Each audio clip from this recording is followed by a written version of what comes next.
I'll go ahead and get the ball rolling, man. I know your time is money, man, and you're a very valuable person out here. So I'm all appreciate right. you. I appreciate you stepping into Black Fridays, ladies and gentlemen. Appreciate y'all pulling back up to learn more about my brother Shaun Carlo, amazing artist from the D. He'll give you his story in a second, but definitely appreciate him stepping in here, taking the time. And yeah, so we're gonna get the ball rolling. So, brother Shaun, if you could just let the people know who you are as a person, and then also who you are as a professional, as an artist. Let the people know, who is Shaun Carlo. First of all, I appreciate you having me, bro. You know what I'm saying? And I respect what you're doing. Absolutely, 100% thank you. always, but Shaun Carlo, lifelong Detroiter. I'm a hip hop artist, hip hop enthusiast. I call myself a wellness enthusiast, businessman, just life liver, you know, big brother, son, husband, all the above. So, but student, student of life, and most definitely hip hop, simply put. Absolutely, bro. And then so granted, so what got you into music? So I know that that's your thing. You love creating in that regard, producing, writing, and doing your own tracks. But like, what really got you into that? When did that start? Um, Unofficially, it really started around like sixth grade. Um, I've always been into music. Like my parents were fairly young, and like in the '90s, so like hip hop was always like the primary music that I heard in my household. From Rakim, Tupac, Missy Elliott, everything. And it just was something I took to in the sixth grade. I got my first computer and like DSL internet, so I had a little bit of speed. So I was on I think it was Kazai and like LimeWire and shit like Hmm. that. So I was like download stuff. I was a CD man in my neighborhood too, so like hope they don't come get me. I don't know if it's a statute of limitations on piracy. but no, and then just back then, like just download stuff. Some days I download some stuff, might come across a beat, and I start writing, and that was it. Just started unofficially writing music for like years. But as far as getting into it officially, that was around 2011. Just freestyling with the homies, and one thing turned into another, and we was able to take it to the next level. Now, when you say homies, are you talking about the world famous BGK? Is that what you mean when you talk about homies? Yeah, that's exactly who I'm talking about. VGK. We was freestyling in cars and at parties in the back and just chilling, really just having fun. And one summer we bought a little USB mic and decided we was gonna give it a shot. And from there, I went home and wrote a rap for real. Came back, recording it, and the rest is really history. You know what I'm saying? As far as our trajectory in music. Hmm.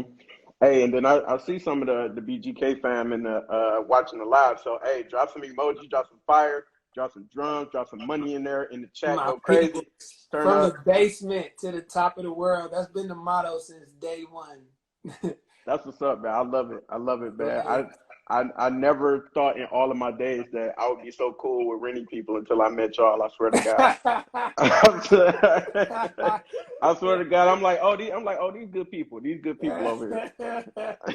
Hey, that rivalry run deep, but no, hey, honestly, man, it's a select group. Not even a select group, but it was a lot of like shit talk back and forth. But Hmm.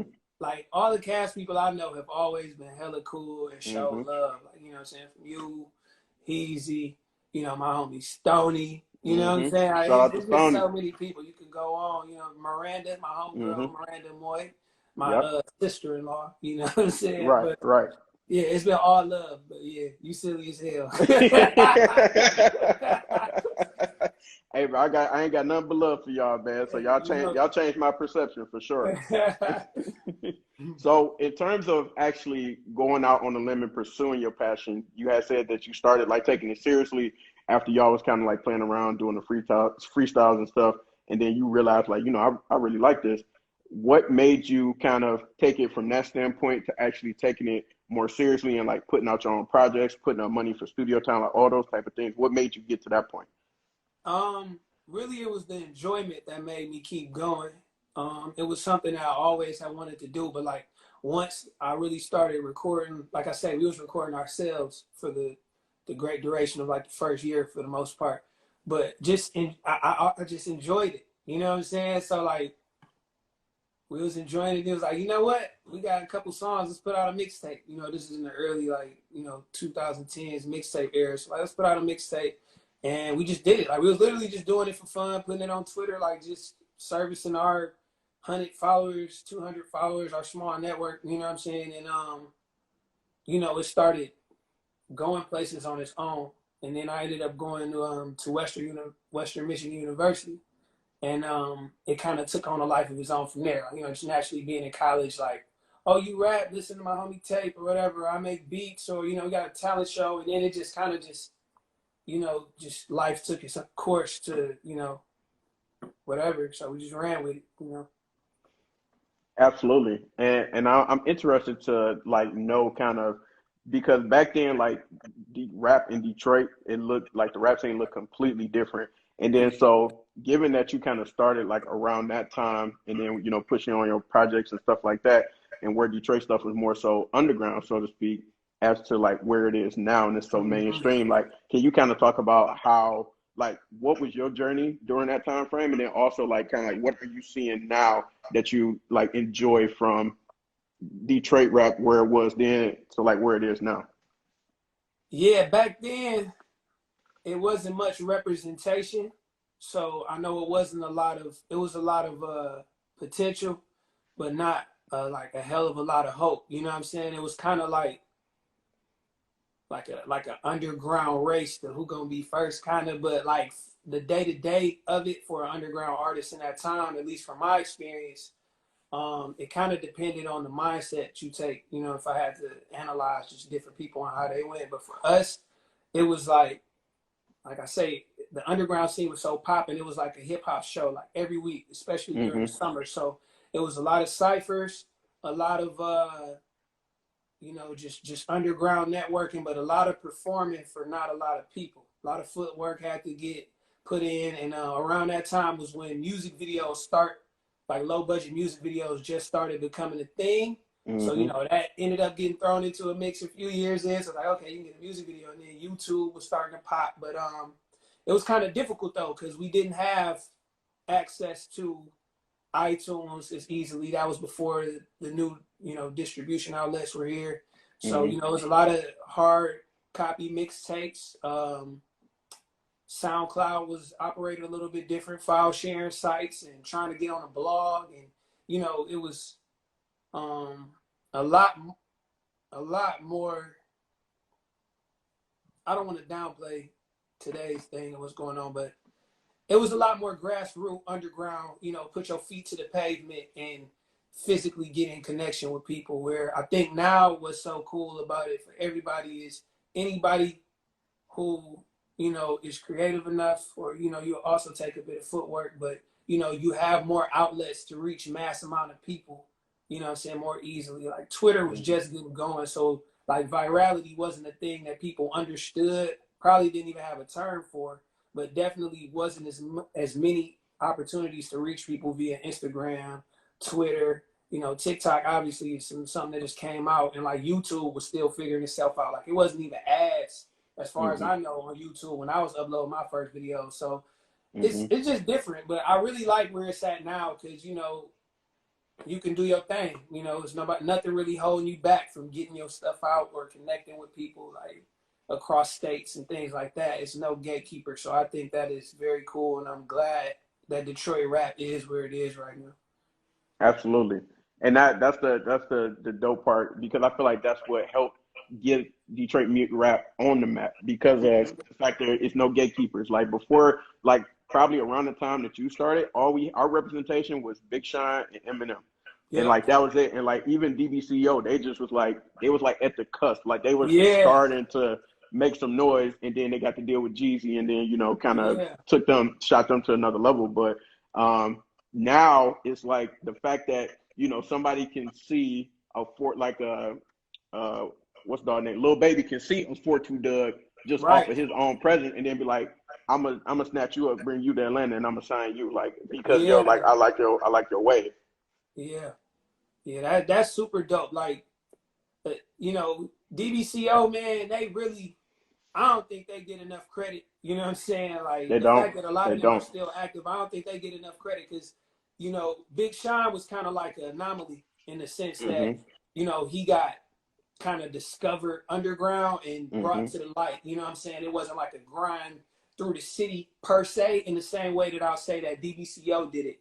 And like, you know, Mhm. I remember buying and getting my hands on mixtapes from them in '08 in high We run we school. run the city volume 1 through 3. Volume one, a classic, a Detroit classic. And then, you know, like watching them grow like step by step and then become what they become and to still be going like, man, that was inspirational. But yeah, I love to see like a 42 Doug be able to get picked up or, you know, Mhm. Babyface working with Future now. And that's what I mean Mhm. by like the power of outreach and the internet. Like anybody can look thoroughly into you if your stuff is solid enough and clean enough and your resume is good and everything you've been doing is legit. So I really Mhm. love to see that, man, honestly. And let me know how you feel about this statement. But I kind of feel like there is a resurgence because, like, Detroit set the wave and the standard for a lot of things, for swag, Yeah, for hard work mentality, like a lot of things that we don't get credit for. That's a different sermon absolutely. for another service. But I feel like in terms of the music scene, I feel like it's our time. Like, you know how every like section, every pocket's get its time. Like New York had its time, the South will have its time, the West Coast will have its time. But like I feel like Detroit now, like right now in this present moment, it's kind of like setting the trends and the ways for how a lot of the music is sounding Yep. across the world. Man, that's very true. And it's deserving because we've always had obviously everybody got their own style for the most part, and there's different pockets of what Detroit hip hop is. You know, you got your Dilla wave, which Hmm. Jay Dilla set the course for, you know what I'm saying, that era of Yeah. boom bap, like super hip hop in his Yep. own right. But you know, that's just not like mainstream Detroit. But like now, like that Detroit sound has been maturing and developing and around for 20 years and shit. Like, you know what I'm Hmm. saying? So like to Yep. see it keep his identity and be progressed and the potential come out and you know people take it and evolve it and it be to the point where you see other cities wanting Detroit style beats and hell of a, you know what I'm saying, Hmm. producing top level award winning records, you know what I mean? It's just Hmm. fire. That shit is good. But yeah, it's definitely our time, I'd say. Most definitely. And I like I say, I love to see it. I'm excited for it, you know what I mean? For Yeah, sure. absolutely. And then kind of going back to you and like what it is that you do, because I know you wear a few different hats. And then could you break down like those different hats that you have in terms of what you do with music? And then also, what is your favorite part about what you do with music? Okay. Well, at my core, I'm a songwriter, rapper, hip hop artist, you know, recording artist. I also got into producing about 5 years ago, so you know I've been able to get a couple tracks produced and placed locally. So I'm excited about that and learning that journey, you know. But also within the past 2 years, I've been doing photo and video, and it hasn't just been for hip hop, but we recently scaled back to where that's what we're focusing on. So like music videos and you know, just lifestyle photography for hip hop because I've always, you know, had a love for all of that. But yeah, so videographer, photographer, but primarily hip hop artist and aspiring producer. But my favorite hat definitely is, you know, rapping. Like, you know, that's my lifeblood. Uh, that's what I think comes the most natural, and you know, that's where I feel the most free. And I think that's what I'm best at too. So rapping for sure, for sure, for sure. And some of the lifestyle stuff that y'all been working on and that y'all been doing is definitely dope too. So I I definitely appreciate been that. keeping up with that and watching that from afar. But like I it's appreciate it's that. beautiful, bro. And it's some stuff that we more so need as well. Like in terms of Detroit media, there is no like one, and I think about this a lot. There's no one like kind of pop culture, but like Detroit like sect of media to kind of talk about the hip hop that we got going on, the R&B artists, like because just as Yeah, many like hip hop stars that's like popping up from Detroit, we have it's so many talented singers and songwriters. Like, don't get me started on gospel, R&B, like all that. right. Like it's crazy the amount of talent that we have in the city, but we don't have like a true media outlet for that. And that's Right. something that I think about. And I don't, I don't know if that's like in the cards for you all, but like just the representation of what you do is important. Is I think what I'm trying to get at. So yeah, definitely keep doing what y'all doing in regards to that. I appreciate that, bro. And that's why I think like what you're doing is important. I know you don't just dabble in art per se, you know, you do professionals of all kind, but most definitely I think that it was a few and there are a few, but like as far as like I understand what you're saying completely, like as far as like a go-to. Like, you know what I'm Yeah. saying, all encompassing. Like, you know what I'm saying? A lot of people Mhm. have served their, you know what I'm saying, niches or whatever, but no, Mhm. I agree. And you know, if I'm open to it. You know, that's not what we focused on fully right now, but I'm definitely open to being a part of that, which is why I love, you know, the lifestyle photography and working with different artists, you know, in ways outside of just recording. We gotta bring back Turbulence TV, man. That's the only way. That's the It's only way 7 Miles fell out. turbulence. I think they're still doing their thing though. I think Turbulence still going for sure. For real? Yeah, Oh man, I got to tap in because I'm missing yeah, out. yeah. So, uh, so I know it's a lot of people that you can probably like that you know want to shout out and contribute to helping you out along the way. But just off the top of your head, like who would you say has been a big help for you in your journey? Like to start from you first writing your raps to now being where you are and having so many different hats with music. Who would you say has been a big help to you? Because I feel like that's important as well. And talking about the people that help you along the journey. Yeah, that's for sure. Because nobody gets anywhere without somebody else for sure. Mm-hmm. You know what I'm saying? But who can I say? I mean, for starters, just going back to the origin, I gotta give you know what I'm saying praise to my crew. You know what I'm saying? BGK. I wouldn't be here without their support. I wouldn't be here without them.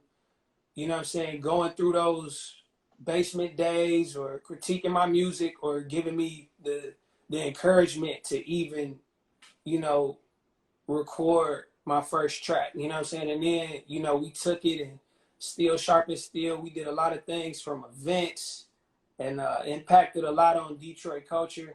Mm-hmm. And aside from all of that, just a good, tasteful perspective that's different from yours is very important. And they was always that for me, you know what I'm saying? And I'm Mm-hmm. sure I was that for them, but for sure, I got to give all praise for that to them. Creatively, also my uncle Wave, his name Mm-hmm. is Ron Wave. He's an super talented musician. You know what I'm saying? When we decided we wasn't gonna record on our own anymore, he has a studio, and you know what I'm saying. He welcomed us in, and we did a lot of good business together. And he coached me and just taught me so much that like didn't mean anything when I was 20. You know what I'm saying? 21, but as I produce now and as I'm, what I'm saying, maturing and understanding music different, I realize how invaluable a lot of the small things that he taught me about making a song or writing a song or producing a song or like composition was. That's all very important. You know what I'm saying? Mm-hmm. Obviously my family's been very supportive of everything that I do. You know what I mean? And they kind of hands off. I got a real lax family, but that Mm-hmm. love is very important. Most recently my wife, my kids been very supportive of the grind of being a aspiring anything, you know what I mean? But definitely a musician, you feel me? So Mm-hmm. all praise and love to her most recently. And I mean just our network really, because you know what I'm saying, we've had a really good solid, you know what I'm saying, core. I don't call it a fan base because I feel like we all, common and mutual. But Mm-hmm. like our network from like I said, we were just posting that stuff to Twitter, just having fun, and they're like, "Yo, this is dope," or you know what I'm saying, whatever, and like that's how I meet people like you. You know what I Mm-hmm. mean? People like Caleb, and that's how we get when we throw events like the Mixer. We have as many people as we Shout have. out to the mixer. Shout Shout out out, to the Ron. mixer. Hey man, hey, rest in peace to the Mixer, man. Rest in peace to the mixer. But yeah, things like that impact you. You know what I'm Mm-hmm. saying? And they keep you going and they keep you inspired. And inspiring an artist is probably the best shit you can do. You know what I mean? Because this Mm-hmm. is hard work and it's often thankless work. And a lot of people just don't give a shit. Mm-hmm. So, you know what I mean? Like, I'm appreciative of them. You know what I'm saying? Like, my producers, all my producers, Jeeps, Dag, 808, Eli Miles, I saw the homie in here, my homie Casino Troy. Mm-hmm. Inkwell early on gave me some beats when I was just getting going. Mr. Way Better. It's a lot. I know I'm forgetting people. I'm sorry. I work with a lot of people. But shout out to the producers, man. No rapper is anything without his producer. So all love to them. 1,000%, 1,000%. And Caleb said pepper spray legends. That was definitely the first time. The first only time I ever been pepper sprayed in my life happened at the mixer. Shout out to the mixer, man. I'm so sorry, dog. That was a lot of people first time. Hey, you know what's crazy? I think I was the single person in the entire building that did not get affected. I coughed one time, but when I saw it go up, I kind of covered my face, and I had glasses at the time and shit. So like, I did one of these and like tucked off in this room. That shit looked like the Walking Dead motherfuckers was trying to get out of there. We started, man. Hey, that was that. Bro, that was like a movie scene. All I saw was it was so many people trying to get up the stairs. Security like, chill out, chill out, chill out. They wouldn't chill out. And then next thing you know, all you see is, and then everybody took off. And I'm like, oh, I'm out of here. Bro, it was crazy. I'm so sorry. We had no say in that shit, though. For real. Yeah, the security went rogue as hell. Like, that was, it's August. Hey, but we got something to talk about. We talking about it. Yeah. That shit was legendary.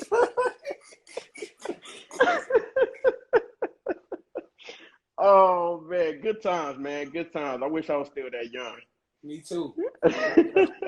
So given that, you know, you had a lot of support when it came to what it was that you did in so many different ways, but what advice would you have for people to kind of like do what you did, pursue your passion, and go after what it is that you really like, in regards to, you know, so many other things getting away? Let's say you got a full-time job, you might have multiple jobs, right, but you know, something that you might be really passionate in and you want to dig into. Like, what advice would you give them to go ahead and pursue that? Like, get the ball rolling for that. Right. First of all, I would say if you interested in it, just try it. You know what I'm saying? Like, you don't got to set your expectations high. I think a lot of people get scared off.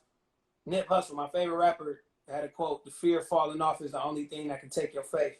And I think that that's very true. You know what I'm saying? I think a lot of times you're like, oh, I think I want to rap, but it's like, you look at Drake, like, damn, I can't do that. You got to understand that you're going to be ass or not that good.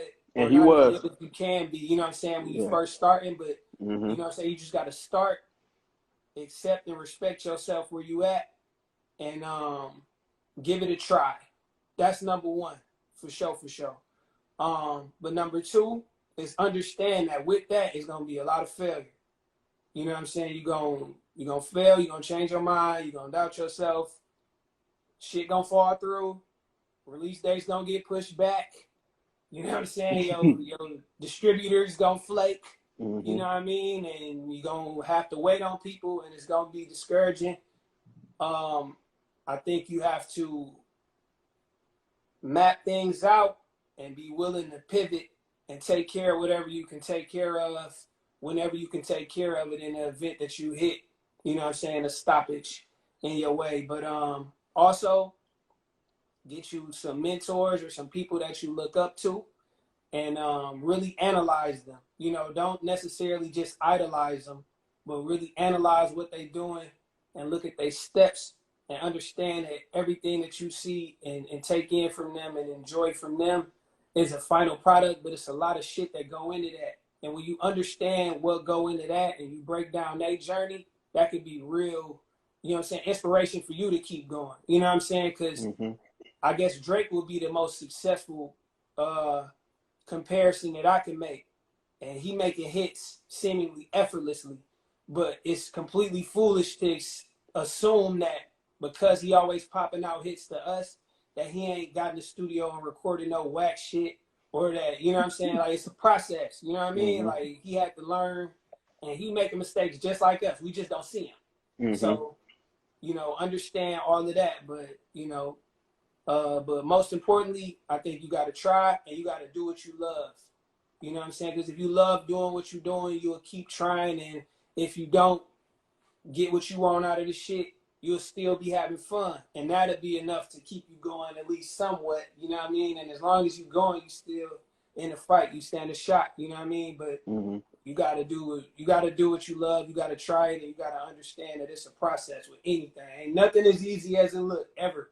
Even if that shit easy, it ain't as easy as it look. For sure. For sure. Absolutely. Hey, can we drop some fire emojis, some 100 emojis in the chat? This brother in here spitting. He dropping gems. Put some gem Hey, much emojis love in to there. all of y'all. Shout out TDE. You know what I'm saying? One of our biggest supporters, clients, you know, in the new transition of lifestyle and music video. You know what I'm saying? They real dope. Shout out my mom, knockout mommy. But yeah, and shout out to everybody, man. That's much love. I appreciate y'all for sure. Absolutely. So I always ask every one of my guests this because I feel like it's very important. And you kind of touched on it a little bit in what you just said, but I want from your perspective to kind of talk about two different business experiences. One being what's been like your best business experience since you've been doing your thing in the music realm, and then also what has been your worst business experience since you've been doing what you've been doing. I say the best, and it really doesn't have anything to do with necessarily money, right? Because it ain't all about the money. You know what I'm saying? That's one thing for me. You know, we've made money and done different things, but I think probably the most iconic moment for me would be one of the producers I work with primarily right now. His name is Jeeks. He's based out of Ottawa, Canada. I think it's Wednesday. I don't know how they break that down, but he's from Ottawa in Canada, right? Okay. This was around like 2014. I had just dropped a track called 100 Bars, which has since been taken down from YouTube due to copyright. I told you it was before ads. So, yeah, right. Anyway, you know, I get a random email one day, and I had just came home from college. I was kind of weird, semi down and out, transitioning. But I get an email from a dude. He tell me, you know, I'm Jeets. You know, I'm from Ottawa, Canada, or whatever. And he like, you know, I saw you on a blog, and I really like what you do. You know what I'm saying? And I would love to maybe work with you or whatever. And you know, can I send you some beats or whatever? And I'm like, are you from where? I thought it was just like some. So you know, you sign up for a website or something, give me your email, and they just spam the shit out of you. I thought it was like some curt email, but he was real specific. So like, you know, I emailed him back. He sent me some tracks. I recorded something to him, sent them back to him. And, you know, we've developed a very good relationship since then. But the reason why that's the biggest to me is because, like I said, you know, you're going to feel small when you first start this shit, right? But it's like, to know that my music made it literally, even if it's just Canada, to another country, you know what I'm saying? Like, it's like an international thing. He got his own fan base, he don't know shit about, I won't say he don't know shit about it. He's never been to Detroit, you know what I'm saying? He doesn't know probably a lot about the inner workings of a lot of American culture, but you know what I'm saying? My music impacted him enough to want to reach out to me personally. And, you know what I'm saying? Whatever. But that was like a validation to me that was like, I can't really put a ticket on it. You know what I'm saying? But that shit was probably my dopest moment as an artist to me. And I really respect what he's doing, and we make good music. But that shit right there just really showed me that this shit is possible at any level. You know what I'm saying? So I say that was my biggest win as an MC. My biggest loss, that's hard.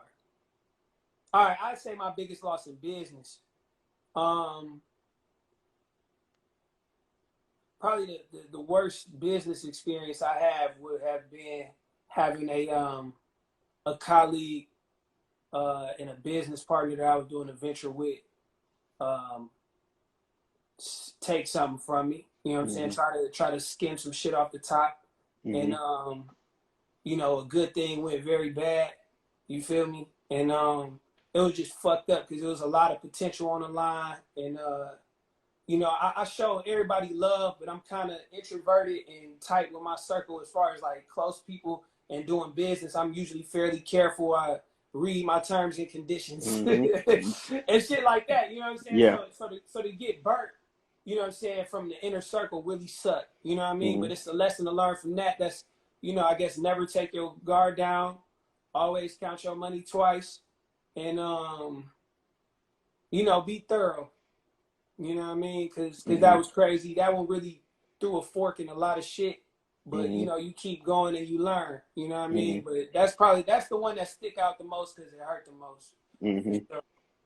Absolutely. And the two things that I loved about what you said about both of those is the first, I just kept thinking about you never know who watching or who listening.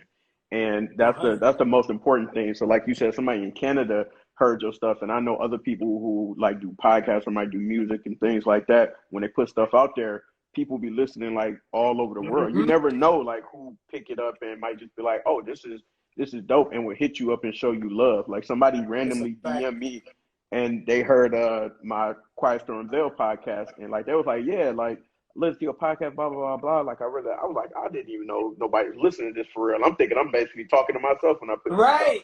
But so it's definitely always put your best foot forward in that regard. Yeah. And you never know who watching and who listening. So I love that that you shared that experience, and then also talking about the lesson that you learned. The beauty behind that is, like you said, you learned a concrete lesson. Like you was able to take that and then understand, like, okay, I can't necessarily move the way that I was moving before. I gotta be a little Mm-hmm. bit more cautious moving forward, even though I was already careful Right. in doing my business, staying on top of it. But the most important thing is that you bounce back from it, and then you move forward with Right. that lesson in mind. So that's always important. So definitely appreciate you sharing those. And Yeah. I'm gonna take a break from hitting you with the hard questions because now it's time for the fun part, and we're gonna do Freestyle Fridays.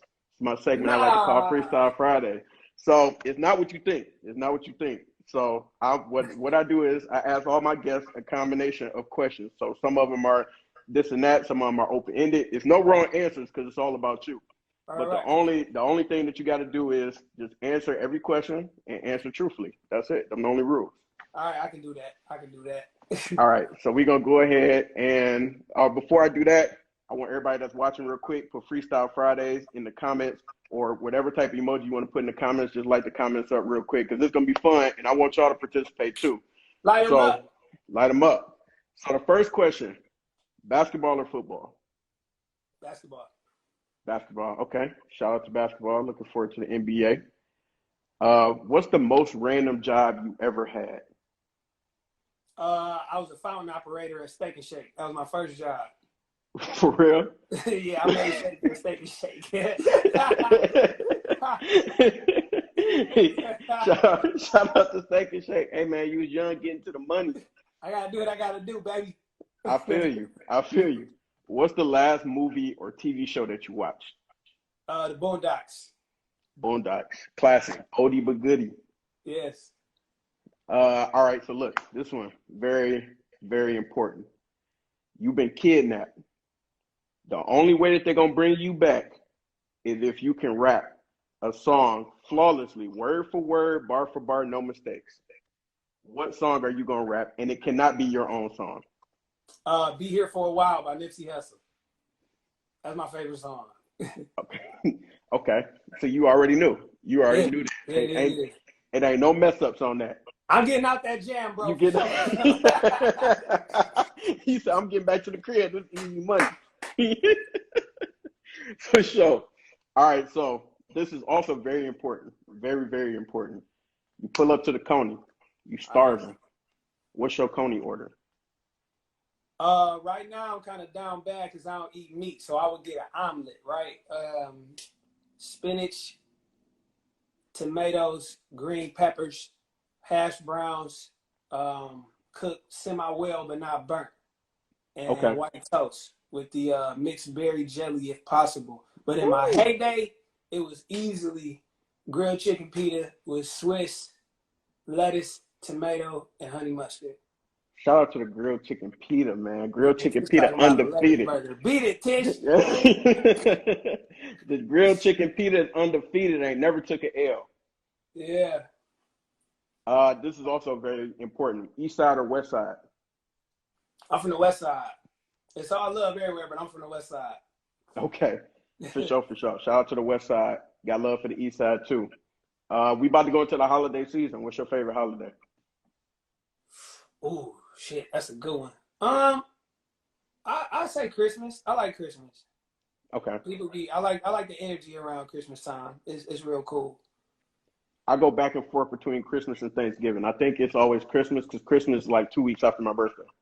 Okay, yeah, and you get toys and shit on Christmas, so like, you know what I'm Exactly, saying? exactly. Yeah, It's kind of it's the same holiday we talk about celebrating if you black because we eat the hmm same shit. You know what I'm Yeah, saying? See the yeah. same people. It's one of them got gifts involved for the most part. Yeah, so you gotta go with the gifts for sure, Yeah, for sure. definitely. All right. Finish this sentence. In high school, I was blank. Too chill. You got to unpack that for us. Um, I didn't network really. I had my core group of homies like BGK. I met them in ninth grade at Renaissance. I ended up getting kicked out of Renaissance, and hmm I went to Lathrop. But when I got there, I was real recluse because, like, you know, for one, like all of these people, it's a neighborhood, Southfield High School, so all of these people have hmm known each other their whole life. I don't know anybody. I ended up meeting somebody who I did know from back in the day, but hmm I was real reserved. You know what I'm saying? I didn't join like any organizations.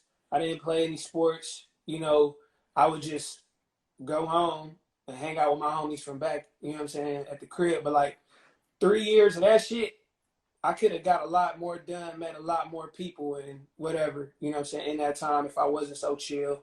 Had a lot more experiences. But it was cool, you know what I'm saying? I had a good experience and I don't regret shit because I am where I am, but hmm definitely too chill, for sure, for sure.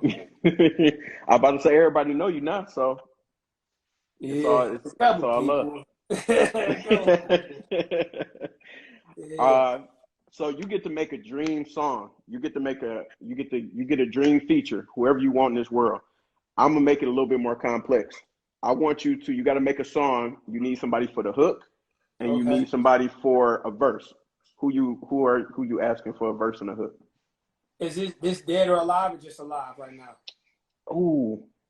We All can, right, we can, we can. I'm gonna split it. Let's do alive, and then we're gonna do dead.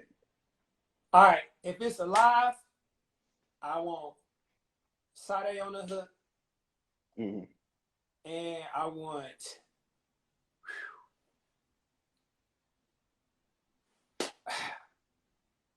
That's hard. If it's like anybody in the whole wide world, I kind of gotta go Jay-Z. Mm-hmm. But I think me and Big Crit will make a dope ass song, so I'm kind of leaning towards Crit. But if I gotta pick one, I gotta go with Jay-Z. Just off, Okay. it's fucking Jay-Z. You know what I'm saying? So Okay. Yeah, Jay-Z and Sade. If we talking dead or alive, I know that hook gonna go crazy on that song though. woo, you know it. You know it. I love Sade. Love Sade. If we talking dead, I'm gonna keep Sade and I'm gonna replace Jay-Z with Nip because that's like I said, that's hmm my favorite rapper. So I always want to work with him, and I think that would be smooth as shit Okay. for sure. I love it. I love it. But I mean, I feel like everybody you name styles is complementary Yeah, to what, and then the music of yours that I've listened to, that I heard, that I enjoy, it fits in that realm. yeah, So yeah. yeah. I appreciate. Hey, I'm glad. That's what I'm trying to, you know, what I'm saying, mature into that a little bit more too. So that's Absolutely. dope. All right. So what's the best album of all time? Shit. It The best album of all time, rap album. could be any album. You know what? Give me rap, and then because you rap, I'm gonna make it harder for you, and then you got to give me a non-rap album. Shit. The best rap album.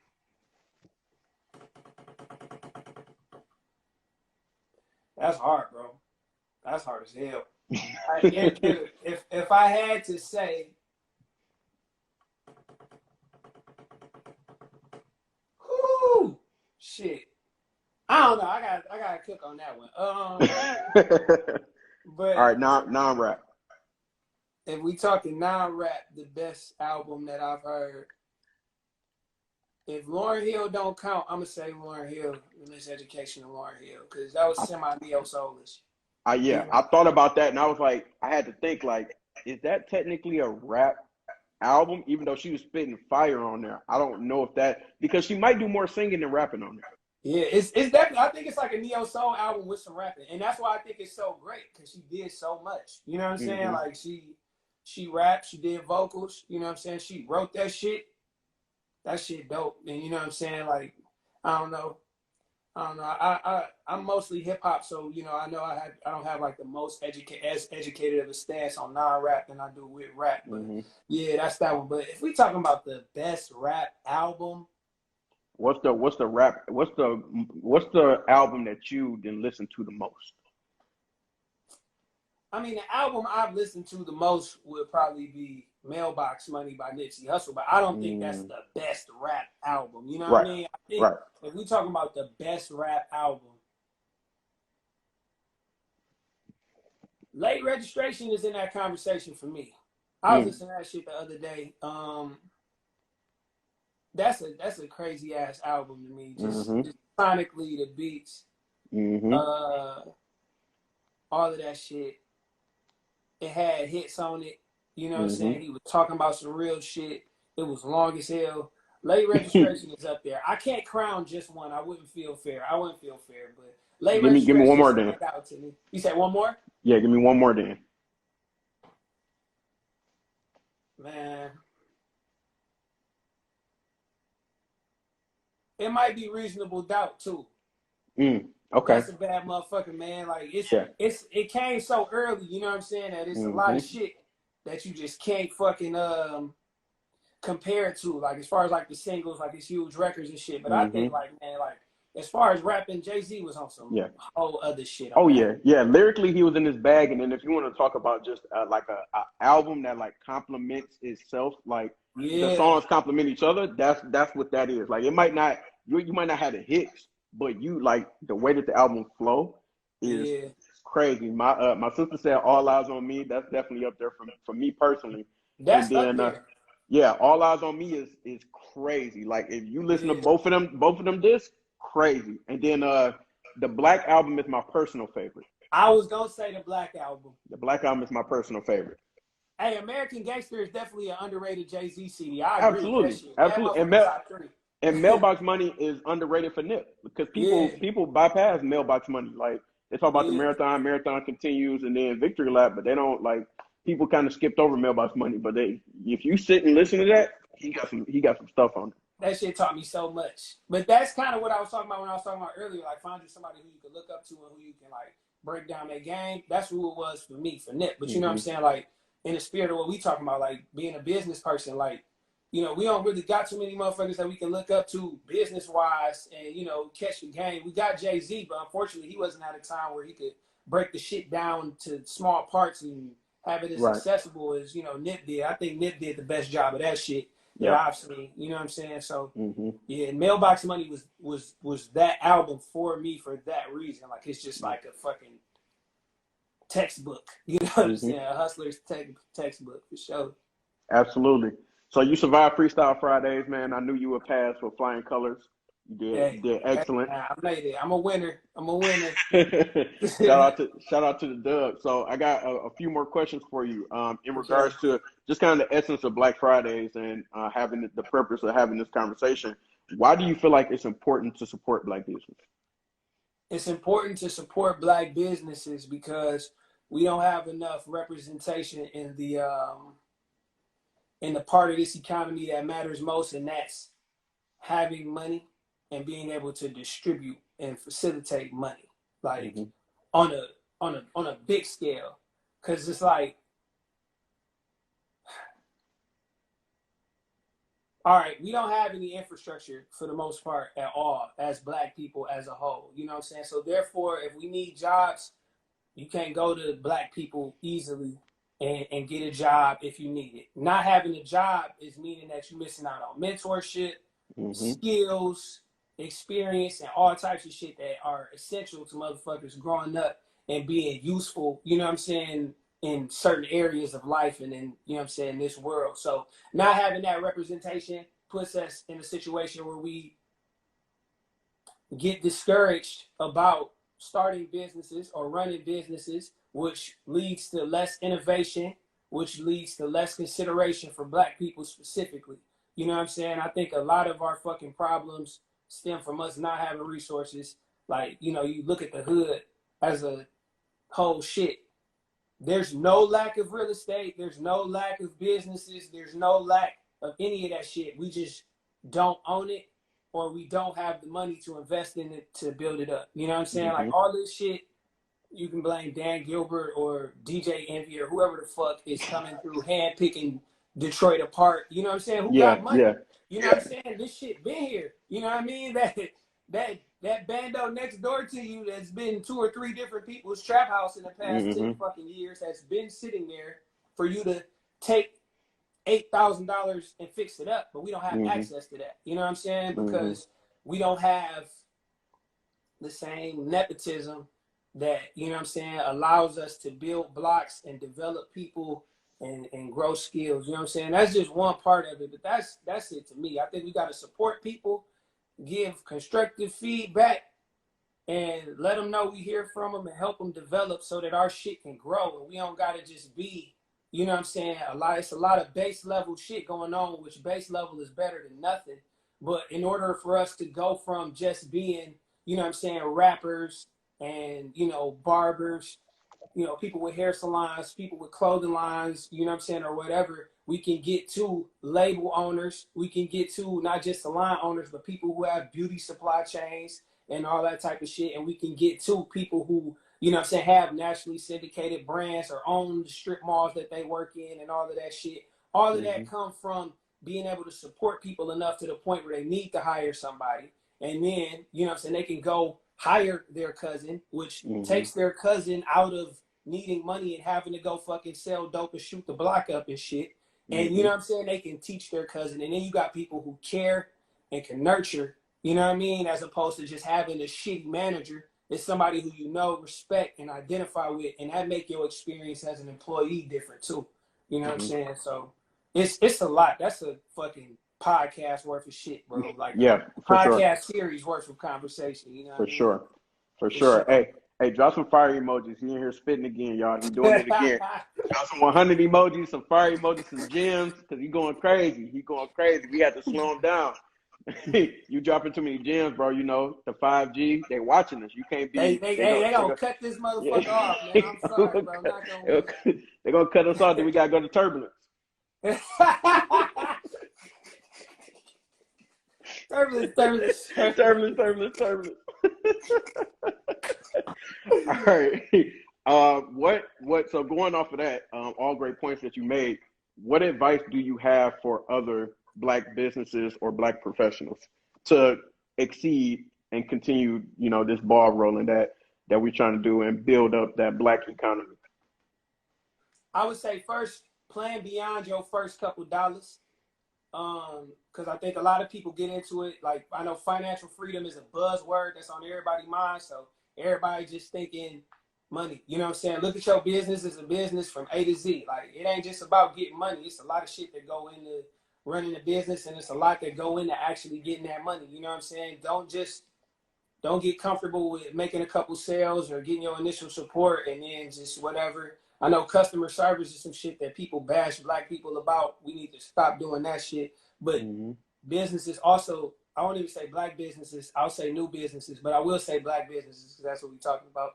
We need to focus on customer service and, you know what I'm saying, understand how important that is, especially with people taking a chance on you and starting off, because Mm-hmm. your first experience can be the end all be all for you with somebody dependent. You know what I mean? Like if I go somewhere and like I don't fuck with the vibe, I'm not going back. Black, Fact. you know what I'm saying, Vietnamese, white, whatever, I'm not fucking with it. And that is heightened for Black people because they already think the worst about you. So definitely got to be on your P's and Q's. But I think a lot of that comes with having a mission, knowing what you stand for, doing it for something that's more than money, and planning for something greater than money. You know what I mean? That's going to look a lot different. But like I said, if you got a t-shirt line or whatever, it's cool to just run it. But like, you got to think to the point, like, all right, I need to get big enough to where I need employees. And if you need employees, you need to understand how to hire them. You need to understand how to pay them, how to pay taxes, all of that shit. So we got to look at it on the same level that Apple would look at this shit. You know what I mean? But shit, my best advice would be that, like, know your, get that down pat and understand your market or whatever you're doing, whatever dealings you in, whatever services you provide, products you provide. Understand that shit fully and not just how it pertains to you directly, immediately at this moment. Because I mean, you can rush quick, get that quick money, and your ass to be out of here next month. Or you can take your time, understand shit. So when shit come up, you can adjust and wiggle, and you'll still be here 12 months later. You know what I mean? That's part of the reason why I'm still here. It was a lot of time I wasn't making no money, but I love what I did. I learned how to navigate. You know what I'm saying?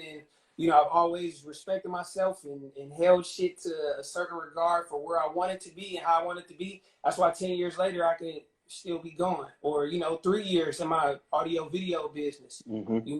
So definitely all of that. Just look at this shit like a business. Take it very serious. Respect people and accept criticism. Everybody who don't like your shit is not hating. Some of them are. Fact. But everybody who offer you something that you can do better, listen to that shit. Even if they are hating. You know what I'm saying? Listen to that shit. So yeah. And I love everything that you said for two reasons. The first one, like having that plan beyond that first dollar is so important, because it's a lot of people running around here that want to be an entrepreneur or business owner because it's cute and it sounds cute.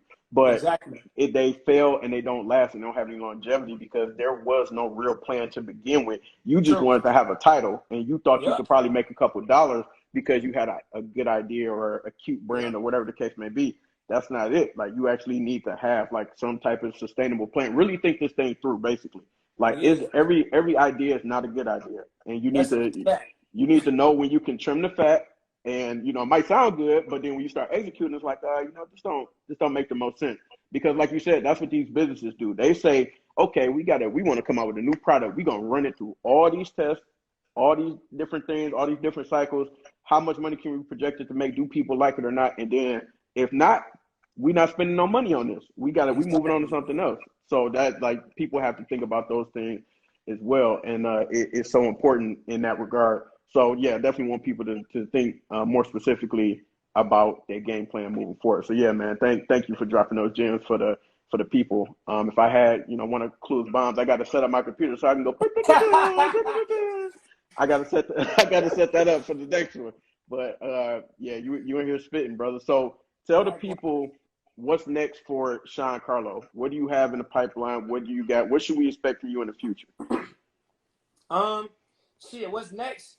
We scaling back a lot of services that we offer, and to piggyback off our last conversation, we scaling back a lot of the services that we offer behind the scenes to get more into our own creative projects and production and music, video, film, short film, things like that are on a 2 to 3 year spectrum. But immediately we back to the music. I actually have a project called Coils dropping next Sunday. Okay. It'll be available on all, the streaming platforms, things of that nature. And I'm really excited about it. This is a project that I approached my campaign the most thoroughly as far as content. It's a lot of different, visual aspects as well as the audio that goes into it. And, I'm excited. I haven't released any like full projects. It's only 5 tracks, but I haven't released any projects in like 2 years, I think. Ambassador Bridge was my last project, so I'm excited about that. That's next Sunday. But yeah, just more of that, more music, more thoughts, just more sharing of art in general. You know what I'm saying? That represent us and our thoughts, and not just being communicated for other people. You know what I'm saying? I think we need that. It's a dire need for genuine, honest sharing of thoughts and art with good intentions. You know what I mean? Because like you said, it's a lot of buzzwords flying around, entrepreneurship, but what we don't realize a lot of the times, or like the Black Power movement, it's a lot of people who doing that shit just to sell themselves. You know what I mean? And it's they don't give a fuck what you do with it or if it really help you or not. They just want that buck. You know what I mean? And they gonna catch theirs eventually. But you know what I'm saying? For the people that's really out here dealing with shit, bro, we need more people to speak up and share. So, you know what I'm saying? I feel like I got a role to play in that. So that I just want to fulfill that role a little bit more than I have been. You know what I mean? So more music, more video, more all of that. So absolutely, man. More of this type of. I love this too. I love dialogue, man. Like, absolutely, because it's so important. It's so important, man. And this is dope just to be able to have this space. And I think that the pandemic has kind of pushed a lot of us into finding creative ways to connect with each other. And I think that that's one of the good things that came out from it, because people would spend so much time like, I ain't talked to my family in so long, or I ain't seen X, Y, and Z in so long. And it's like now you really don't have no excuse because we all at the crib. So how you connecting with people? But no, I'm like you. Love conversations like this. Love trying to figure out how we can grow, how we can sharpen each other, how we can support. And then that was going to be my next question to you is like, you know, I know you're a strong, independent brother. You got your own. You got all the money in the world. But how do you feel like? How do you feel like we? How can we support you, brother? What can we do? Me, myself included, the people that's watching. How can we support Shaun Carlo? Well, first off, if I post something, give it an honest listen. Mm-hmm. I know I'm like historically, I'm not an artist. I mean, I try to be balanced, but for the most part, and especially like with a lot of my new music, it's not the most. You know what I'm saying? Mm-hmm. Like as what where our palette is used to. You know what I'm saying? I Mm-hmm. kind of a little more slow cook on my stuff, and I got a different type of approach to instruments and things of that nature. So give me an honest listen. That's the best thing I think you can do for any rapper. Whether you offer up feedback or whatever after that, I think you should, but definitely give an honest listen to somebody if you care about their opinion at all. You know what I Mm-hmm. mean? So honest listen. If you like it, share it. And engage, talk to me. You know what I'm saying? Like I'm always down for feedback. I'm always down for ideas and encouragement. You know what I'm saying? But definitely listening, sharing, spreading the word. You know what I'm saying? If you got some good material that you think I can learn from, shoot me that. I love, you know what I'm saying, new books, new Mm-hmm. podcasts, new all of that shit. Anything that can help me stay sharp. But you know, from the business side, just an honest listen. Shit, if you like it, keep playing it. If you like it, share it. You know what I'm saying? And add me to your playlist and all of that. I'm on Mm-hmm. Apple Music and all of that right now. Mm-hmm. And just stay tapped in, stay tuned in, and stay connected. You know what I mean? I'll try to my damnedest to do the same. You know what I Mm-hmm. mean? So, And like you said, y'all give my honest listen. I promise you, you will enjoy what you hear. I can vouch for that 100%. Because I I'm definitely a appreciate fan of yours. I'm definitely a fan of yours when it comes to the music, bro. I love when you put out new stuff, man. I love the stuff that you talk about in your content. So definitely, you know, keep that going. And appreciate that you stepped into Black Fridays with me. Before we get up out of here, give everybody where they can find you. Give them your website, your social media, all that stuff. my social media, I believe Twitter is Carlo No Politics, just like here, but with no underscores. Um, Instagram, obviously, Carlo underscore no politics. I'm Shaun Carlo on Facebook. I don't have an active website right now. But also, if you go on any of the streaming platforms from SoundCloud, YouTube, um, Apple, Spotify, Amazon, wherever you know what I'm saying, choose to get your music. Mm-hmm. Um, Shaun Carlo, SHAUN Carlo, and I'll pop up. And yeah, just check that out. I got music dating back to 2013. I got a lot of stuff in the chamber. Like I say, next Sunday I'm dropping a project called Coils. I haven't told anybody that publicly. You know what I'm saying? Oh, so we got You the hear it first. where'd you get that shit from?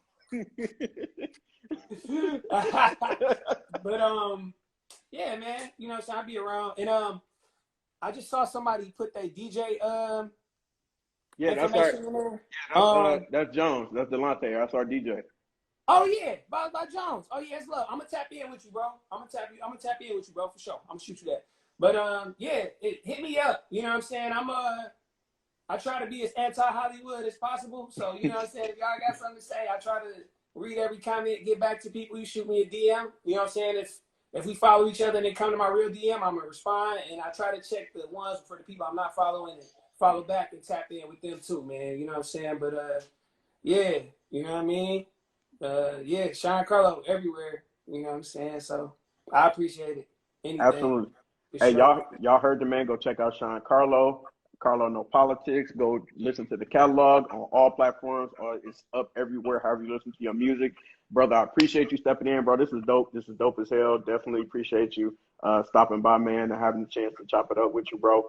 I'm definitely gonna be, you know, now that I know what you into with the books and stuff like that, I'm definitely gonna shoot some things your way with the Appreciate it. podcast and the books, man. Keep you up on whatever I come across for sure. And everybody else, thank you for tapping in. This has been a wonderful Black Fridays. Thank y'all Yeah.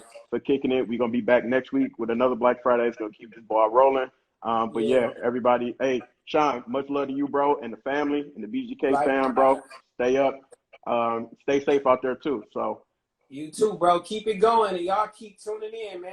Keep this brother uplifted for sure. This is beautiful, and we need platforms like this. But much love to everybody that tuned in for sure. Follow me. I'm gonna follow y'all back. I haven't been able to talk. I can barely see. I'm semi-blind. That's a fun fact. But they you showing know what I'm love. saying? They showing a I'm lot gonna of double love. back through for sure. Absolutely, bro. Hey, man, take it easy. I'm gonna holler at you. Likewise. Peace, Brody. All right. Stay full, niggas skip the ball, cause we mad at dogs.